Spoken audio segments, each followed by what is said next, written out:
নবম শ্রেণীর হিন্দু ধর্মের সুপ্রিয় শিক্ষার্থী বন্ধুরা, আশা করি তোমরা সকলে ভালো আছো। তোমাদের কিন্তু আগামীকাল হিন্দু ধর্ম শিক্ষা পরীক্ষা অনুষ্ঠিত হবে। তো তোমাদের যে মূল প্রশ্নটি ষান্মাসিক সামষ্টিক মূল্যায়নের, তো সেই প্রশ্নটি কিন্তু আমরা ইতিমধ্যে আমাদের হাতে পেয়ে গিয়েছি। তো তোমরা দেখতে পাচ্ছ যে তোমাদের সামনে যে প্রশ্নটি রয়েছে এটি হচ্ছে তোমাদের কালকে যে মূল্যায়নটি রয়েছে 15/7/2024-এর, তো সেই মূল্যায়নের অরিজিনাল প্রশ্ন, 100% অরিজিনাল প্রশ্ন। তো দেখো, প্রথমে বলা হয়েছে খবরের কাগজ বিশ্লেষণ করে নিউজ লেটার তৈরি। পৃথিবীতে প্রতিদিন অনেক ঘটনা ঘটে, এর মধ্যে থেকে কিছু ঘটনা আমরা খবরের কাগজে দেখতে পাই। আজ তোমরা খবরের কাগজ পড়ে খবর বিশ্লেষণ করবে। তো আমি তোমাদেরকে আবার বলে নিচ্ছি, এটি কিন্তু তোমাদের হিন্দু ধর্মের নবম শ্রেণীর মূল প্রশ্ন এবং অরিজিনাল প্রশ্ন। তো এটাই কিন্তু তোমাদের কালকে পরীক্ষায় 100% আসবে। তো চলো কথা না বাড়িয়ে কাজ এক দেখছি।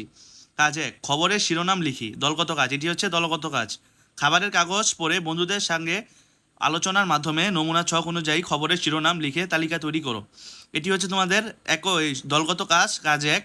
এর জন্য সময় দেওয়া হয়েছে 70 মিনিট। তো দেখো, যে ছকটি তোমাদের তৈরি করতে বলা হয়েছে, তো এখানে একটি ছক দেওয়া রয়েছে, এটাকে তোমরা বলতে পারো হচ্ছে নমুনা ছক। হ্যাঁ, এই ছকের আলোকেই তোমাদের ছক আঁকতে হবে। তো এই ছকের আলোকেই তোমরা তোমাদের উত্তরপত্রে ছক আঁকবে। তারপরে দেখো, কাজ 2-এ বলা হয়েছে অতীত ও বর্তমানের মিল অমিল খুঁজি। এটিও দলগত কাজ, এর জন্য সময় দেওয়া হয়েছে 30 মিনিট। হিন্দু ধর্মীয় গ্রন্থে অতীতের জীবন ব্যবস্থা সম্পর্কে তুমি জেনেছো। আবার খবরের কাগজ পড়ে বর্তমান জীবন ব্যবস্থার একটা চিত্র তুমি পেয়েছো। ডায়াগ্রাম তৈরি করে বন্ধুদের সঙ্গে আলোচনা করে এ দুটি বিষয়ের তুলনা করো। নতুন নমুনা ডায়াগ্রাম, হ্যাঁ, এটি এই যে একটি তোমরা যে ডায়াগ্রামটি দেখতে পাচ্ছ, এই ডায়াগ্রামের আলোকে তোমাদের কালকে উত্তরপত্রে একটি ডায়াগ্রাম আঁকতে হবে। ঠিক আছে, তারপর আমরা কথা না বাড়িয়ে দেখছি কাজ 3। কাজ 3, নৈতিক ও মানবিক গুণাবলীর কথা বলি।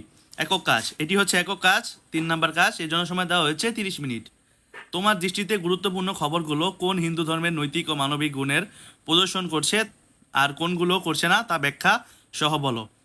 কাজ 3-এ কিন্তু তোমাদেরকে একটি ব্যাখ্যা করতে বলা হয়েছে। তারপর দেখো কাজ 4, প্রতিবেদন লিখি। একক কাজ, এটি হচ্ছে তোমাদের একক কাজ। কাজ 4-এ বলা হয়েছে একটি প্রতিবেদন লেখার কথা। তো আমরা দেখি কি বিষয়ে প্রতিবেদন লিখতে বলা হয়েছে।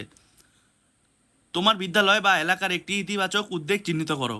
হিন্দু ধর্মের প্রধান প্রধান গ্রন্থের নির্দেশনা, হিন্দু ধর্মীয় রীতিনীতি ইত্যাদি আলোকে ইতিবাচক উদ্যোগটি স্বরূপ উদ্যোগ গ্রহণের কারণ ও ফলাফল বিশ্লেষণ করে একটি প্রতিবেদন লিখো। তো তোমাদের কাজ 4-এ কিন্তু একটি প্রতিবেদন লিখতে হবে এবং কাজ 4-এর জন্য সময় দেওয়া হচ্ছে 40 মিনিট।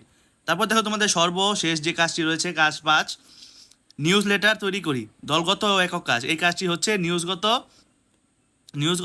আর কি, তোমাদের নিউজ লেটার তৈরি করতে হবে। হ্যাঁ, এটি দলগত ও একক কাজ। খবরের কাগজে যে ইতিবাচক খবরগুলো পেয়েছো তা চিহ্নিত করো। এই খবরগুলোতে যেসব মানবিক ও নৈতিক গুণাবলী রয়েছে তা দলগত আলোচনার মাধ্যমে খুঁজে বের করো।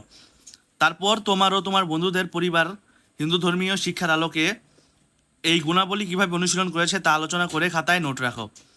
এবারে তোমার সংগৃহীত মানবিক ও নৈতিক গুণাবলী অনুশীলনের খবরগুলো দিয়ে এককভাবে 1 পৃষ্ঠার একটি নিউজ লেটার তৈরি করো।